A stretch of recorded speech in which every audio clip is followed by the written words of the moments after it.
تو ناظرین السلام علیکم ورحمۃ اللہ وبرکاتہ۔ آج کا بیان حضرت شاکر علی نوری کا بیان رہے گا کہ اللہ تعالیٰ نے ہمیں کس لیے اس دنیا میں بھیجا، کس لیے اس دنیا میں ہمیں پیدا کیا، کیونکہ اللہ تعالیٰ کے لیے ہم لوگ کیا کریں، کیا ہمیں کرنا چاہیے اس دنیا میں رہ کر، اور ان کے کس کس کاموں کو کرنا چاہیے۔ تو پورا بیان ضرور سنیں اور اس پر عمل بھی کریں، اور بے شک اللہ تعالیٰ ہر شے پر قادر ہے۔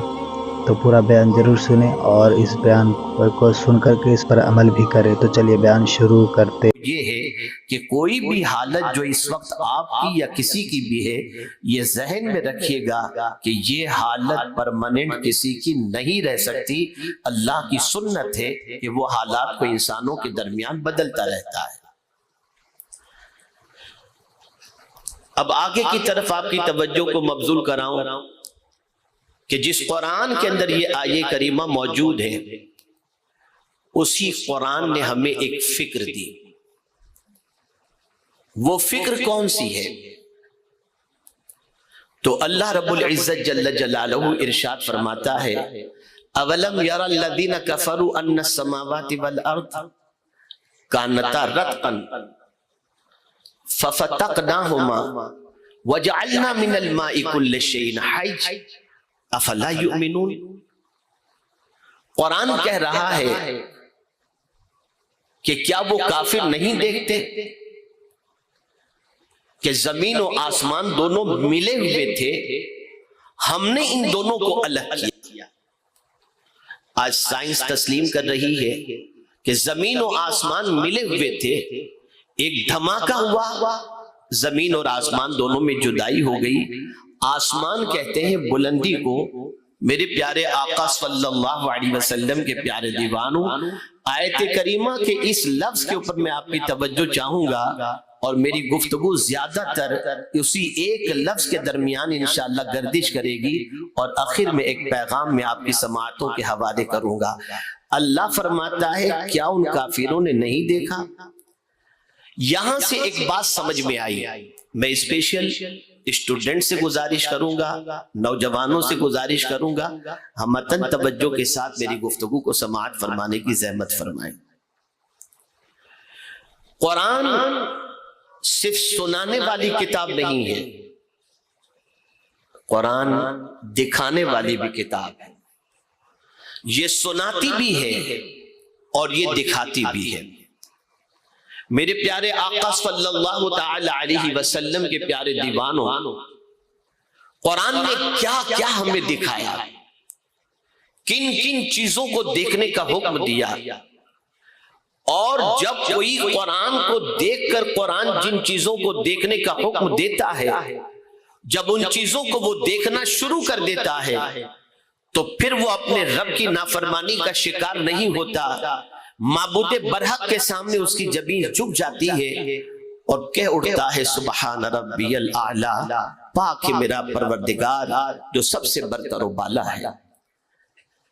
قرآن دکھانے والی کتاب ہے۔ میرے پیارے آقا صلی اللہ تعالی علیہ وسلم کے پیارے دیوانوں، یہ سب کو دکھاتی ہے، یہ سب کی آنکھوں کو کھولنے والی کتاب ہے۔ لیکن ہوتا یہ ہے کچھ خاص لوگوں کو خاص چیز دکھائی جاتی ہے، عام لوگوں کو عام چیز دکھائی جاتی ہے، اور اس کتاب کا کمال یہ بھی ہے کہ صرف مسلمانوں کو یہ کتاب نہیں دکھاتی، یہ کتاب کافروں کو بھی دکھاتی ہے، اپنوں کو بھی دیکھنے کی تعلیم دیتی ہے، دوسروں کو بھی دیکھنے کی تعلیم دیتی ہے۔ اور یہی وجہ ہے کہ انبیاء نے قرآن کے ذریعے دیکھا، رسولان اعظام نے قرآن کے ذریعے دیکھا، اولیاء کاملین نے قرآن کے ذریعے دیکھا، صحابہ کرام نے قرآن کے ذریعے دیکھا، اور غیروں کے اندر جو بیدار مغز ہیں انہوں نے بھی قرآن کے ذریعے دیکھا۔ میں آپ کو سمجھاؤں، میرے پیارے آقا صلی اللہ تعالی علیہ وسلم کے پیارے دیوانوں، شب معراج قریب ہے۔ لالہ نے اپنے محبوب صلی اللہ علیہ وسلم کو اتنا طویل سفر کیوں کرایا؟ کیا ریزن تھا کہ آقا کریم صلی اللہ علیہ وسلم کو لامکان کی سیر کرائی؟ کیا بس یوں ہی تشریف لے گئے اور یوں ہی آ گئے؟ نہیں، قرآن نے کہا لِنُرِيَهُ مِنْ آیاتنا، تاکہ ہم ان کو اپنی نشانیاں دکھائیں۔ اللہ نے حضور کو سفر معراج کرایا اپنی نشانیاں دکھانے کے لیے، اور جو دیکھ لیتے ہیں اللہ کی نشانیوں کو وہ مزید دیکھنے کی تڑپ اپنے اندر پیدا کرتے ہیں۔ مثال کے طور پر حضرت ابراہیم علیہ السلام نے بھی اللہ کی بارگاہ میں عرض کیا، میرے مولا میں دیکھنا چاہتا ہوں کہ تم مردوں کو کیسے زندہ کرتا ہے۔ پتہ چلا کہ انبیاء کرام اور رسولان عظام دیکھنا چاہتے ہیں اور اللہ کی قدرت کے جلوے کا مشاہدہ کرنا چاہتے ہیں۔ اسی طریقے سے حضرت موسیٰ کلیم اللہ علیہ السلام نے جب اللہ کی نشانیاں دیکھ لی تو دل تڑپ اٹھا کہ جس کی نشانیاں میں نے دیکھی ہیں کاش اس کا جلوہ بھی دیکھ لوں، تو کہتے ہیں رب ارنی، مولا میں تجھے دیکھنا چاہتا ہوں۔ میرے پیارے آقا صلی اللہ تعالی علیہ وسلم کے پیارے دیوانوں، جب حضرت موسیٰ کلیم اللہ علیہ السلام اللہ کی نشانیوں کو دیکھنے کے بعد اللہ کو دیکھنے کی آرزو کرتے ہیں، تو جو پیغمبر رحمت صلی اللہ علیہ وسلم سفر معراج میں تشریف لے گئے اور اللہ کی نشانیوں کو جب انہوں نے دیکھا تو یہ کیسے ممکن ہے کہ اللہ کی نشانیوں کو دیکھنے کے بعد اپنے رب کے جلوے کو دیکھنے کی تمنا نہ ہو۔ اس لیے پروردگار نے اپنے محبوب کو نشانیاں بھی اپنی دکھائیں اور اپنا جلوہ بھی اپنے محبوب کو دکھا دیا۔ اسی کو میرے اعلیٰ حضرت کہتے ہیں، اور کوئی غیب کیا تم سے نہا ہو بلا، جب نہ خدا ہی چھپا تم پہ کروڑوں درود۔ میرے پیارے آقا صلی اللہ تعالی علیہ وسلم کے پیارے دیوانوں، اللہ دیکھنے کا حکم دے رہا ہے، دیکھو اللہ دکھا رہا ہے، اللہ کی کتاب دکھا رہی ہے۔ کن کن چیزوں کو دکھا رہی ہے؟ آئیے میں ابتدا کرتا ہوں جنرلی چند چیزوں کے حوالے سے، جس کے حوالے سے قرآن نے دیکھنے کے لیے فرمایا۔ اگر بندہ ان چیزوں کو دیکھنا شروع کرے تو دیکھنے کے بعد اس کا تعلق دنیا کے انسانوں سے کمزور اور اپنے معبود برحق سے اس کا رشتہ مضبوط ہو جاتا ہے۔ سورہ واقعہ کے اندر آپ دیکھیں، قرآن کہتا ہے افرائیتم ما تمنون انتم تخلقونہ ام نحن الخالقون۔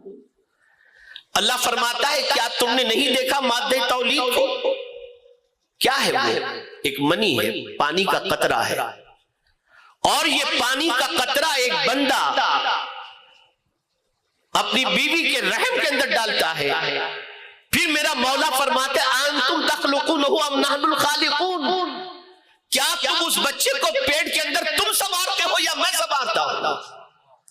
گویا قدرت یہ بتا رہی ہے ایک پانی کا قطرہ تم نے ڈال دیا، لیکن اس پانی کے قطرے کے ذریعے شکل بنانا، انسان بنانا، آنکھ اور کان عطا کرنا، دل عطا کرنا، یہ تمہارا کام نہیں ہے، یہ ہمارا کام۔ بندے ذرا اس پر غور تو کر، ذرا تو دیکھ تو صحیح، کون ہے جو اس بچے کی پرورش کر رہا ہے؟ کون ہے جو اس بچے کو پال رہا ہے؟ کون ہے جو وہاں پر آنکھ کان اور دل بنا رہا ہے؟ اور کون ہے جو اس بچے کو اس فرش گیتی پر لا رہا ہے؟ میرا مولا فرماتے ہیں بندے دیکھ، دکھا رہا ہے اللہ، آنکھ کھولنے کے بارے میں فرما رہا ہے۔ کیوں؟ تاکہ جب تم اپنی پیدائش کے بارے میں غور کرو، پیدا ہونے والے بچے کو جب تم دیکھو تو تمہارا وجدان اندر سے پکار اٹھے کہ ہمارا خالق ہے، ہمارا مالک ہے، ہمارا معبود برحق ہے، وہ سب سے بڑا ہے، اور اتنا بڑا ہے کہ ہم پیدا ہوئے تبھی سب سے پہلے ہماری کانوں میں یہ آواز پہنچائی گئی، اللہ اکبر اللہ اکبر، اللہ سب سے بڑا ہے، اللہ سب سے بڑا ہے۔ آپ ذرا سوچو دن میں کئی مرتبہ یہ آواز ہمارے کانوں سے کیوں ٹکرائی جاتی ہے، اللہ اکبر اللہ اکبر۔ آپ اندازہ لگائیں، خوشی کا موقع ہو تو اللہ کی بڑائی، غم کا موقع ہو تو اللہ کی بڑائی، بلندی پر جانا ہو تو اللہ کی بڑائی، آپ کے اندر جوش و جذبہ پیدا ہو ہو تو اللہ کی بڑائی، یہ آخر بار بار یہ اللہ کی بڑائی کا اعلان کیوں کروایا جاتا ہے؟ اور سب سے بڑا ذکر بھی اللہ کا۔ آپ ذرا دیکھیں، نماز جنازہ پڑھیں تو اس میں بھی تکبیریں زیادہ ملیں گی، آپ نماز عید ادا کریں تو اس میں بھی زائد 6 تکبیریں ملیں گی۔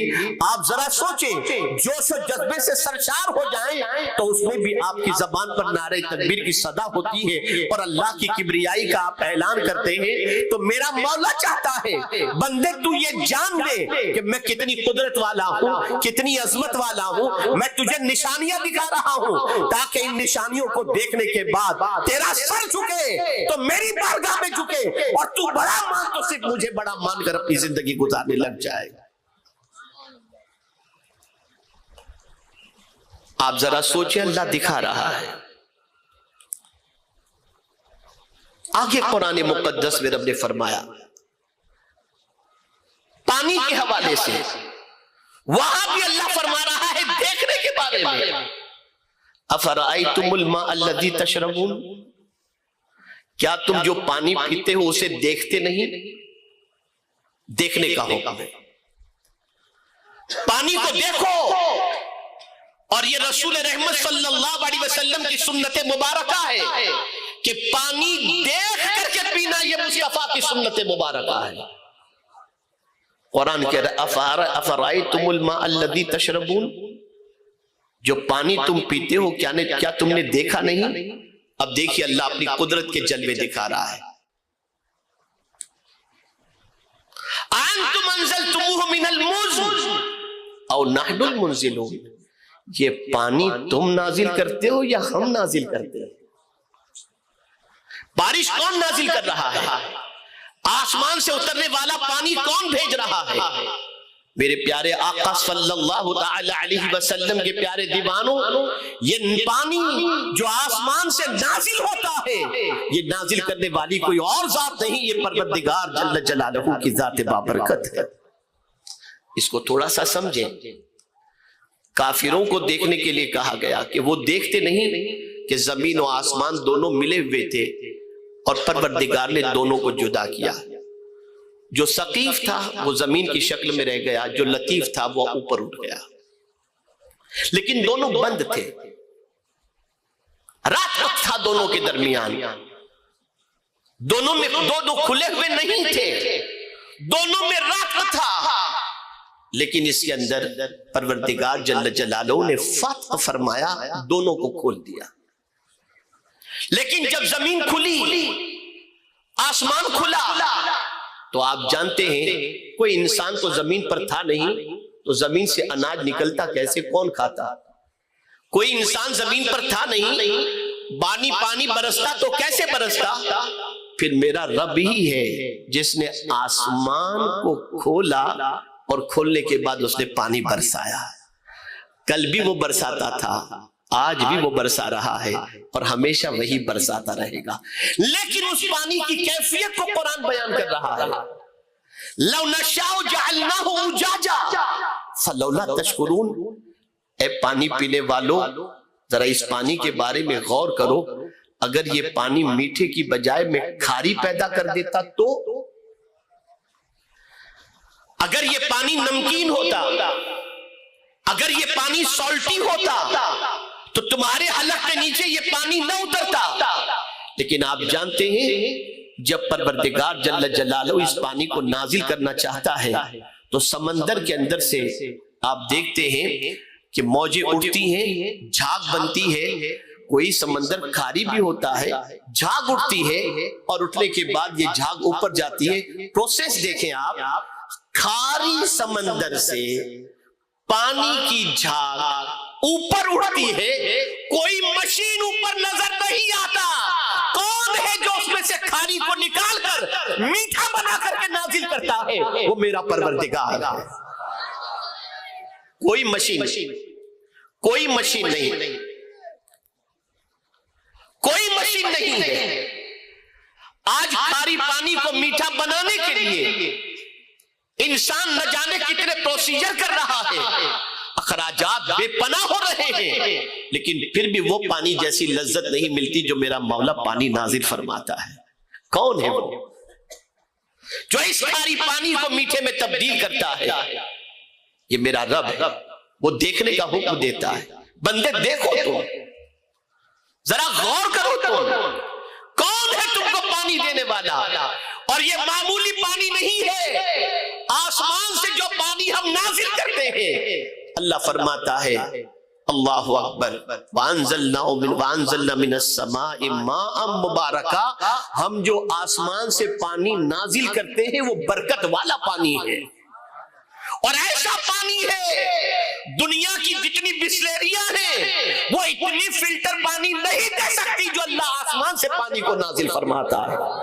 یہ اس پانی کی تاثیر رب دکھا رہا ہے، دیکھو ذرا تم، ذرا غور کرو تم۔ پھر آگے ارشاد فرماتا ہے میرا مولا، افرائیتم ما تحرثون، کیا تم نے کھیت کو نہیں دیکھا؟ آپ ذرا سوچو، ایک کسان زمین کے اندر بیج کو بو دیتا ہے، کس کے حکم سے زمین اس دانے کی پرورش کرتی ہے؟ اللہ کے حکم سے۔ انتم تزرعونہ ام نحن الزارعون، زراعت تم کرتے ہو یا ہم کرتے؟ اس میں سے پھل کون نکالتا ہے؟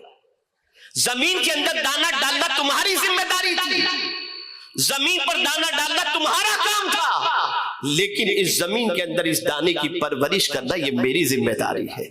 اناج میں نکالوں گا، پھل فروٹ میں عطا کروں گا، غلہ میں عطا کروں گا، یہ ساری چیزیں میں عطا کروں گا۔ بندے تو دیکھتا رہی ہے، غلے تو کھا رہا ہے، لیکن اس غلے کو دینے والی ذات کون سی ہے؟ تیری توجہ اس کی طرف نہیں جاتی۔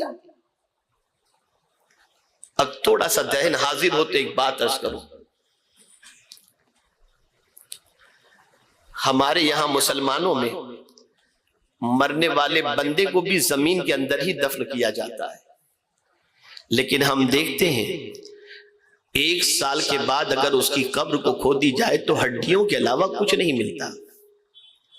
حالانکہ قبرستان کے اندر روز پانی پلانے والے، قبرستان کے اندر پانی ڈالنے والے کو ہم مقرر کرتے ہیں، پھول ڈالنے والے کو مقرر کرتے ہیں، سب کچھ ہم کرتے ہیں، لیکن باوجود اس میں سے جس انسان کو زمین کے اندر دفن کیا گیا، اس زمین سے انسان واپس نکلتا نظر نہیں آتا، باہر آتا دکھائی نہیں دیتا، لیکن دانا ڈالتے ہیں تو یہ دانے کی پرورش مولا کر رہا ہے، اور زمین کے سینے کو چیرتا ہوا یہ دانا کوپل کی شکل میں باہر نکلنے لگتا ہے، پھر اس میں اناج آتا ہے، اس میں غلہ آتا ہے، پھل فروٹ آتا ہے۔ اللہ اکبر، کتنا عظیم یہ کارنامہ ہے۔ میں حیران ہوں میرے کریم، کیا زمین کو یہ معلوم ہے کہ کس کو پالنا چاہیے اور کس کو کھانا چاہیے؟ انسان کو اگر زمین کے اندر ڈال دیں تو زمین کو کیڑے مکوڑے کھا جاتے ہیں، لیکن دانے کو اگر زمین کے اندر ڈالیں تو دانے کی پرورش ہوتی ہے۔ تو رب جواب دے گا، میں جسے کھانے کا حکم دے دوں زمین اسے کھا لیتی ہے، اور جسے پالنے کا حکم دے دوں زمین پالتی چلی جاتی ہے۔ یہ سب کچھ میرے دست قدرت ہے، دیکھو اسے دیکھو، تم قرآن دکھا رہا ہے تمہیں۔ میں آپ کے ضمیر کو جھنجھوڑتے ہوئے ایک بات عرض کرنا چاہوں گا، ٹی وی جو دکھا رہا ہے دیکھ رہے ہو، اخبار جو دکھا رہا ہے دیکھ رہے ہو، سوشل میڈیا جو دکھا رہا ہے دیکھ رہے ہو، اور تم اس سے راستہ تلاش کرتے ہو۔ قرآن جو دکھا رہا ہے ذرا وہ بھی تو دیکھو، قرآن کے ذریعے دیکھو۔ اور دیکھنے والے جب قرآن کے ذریعے دیکھتے تو کوئی چیز ان کے سامنے پوشیدہ نہیں ہوتی تھی، بلکہ ایک صحابی فرماتے ہیں میرے اونٹ کی رسی بھی گم جائے تو میں اسے قرآن سے تلاش کر لیتا ہوں۔ یہ کہاں سے انہیں ملا تھا؟ اس لیے کہ وہ جانتے تھے جو قرآن دکھاتا ہے وہ سچ دکھاتا ہے۔ میں آج اپنی قوم کے نوجوانوں سے کہوں گا کہ یہ جو اللہ کا فرمان ہے، اور کافروں کو دیکھنے کے لیے کہا گیا کہ کیا وہ دیکھتے نہیں کہ زمین و آسمان دونوں ملے ہوئے تھے، ہم نے دونوں کو جدا کیا۔ ایک ریسرچ کے سلسلے میں قرآن ہمیں ذہن دے رہا ہے۔ میں بڑی معذرت کے ساتھ عرض کرتا ہوں،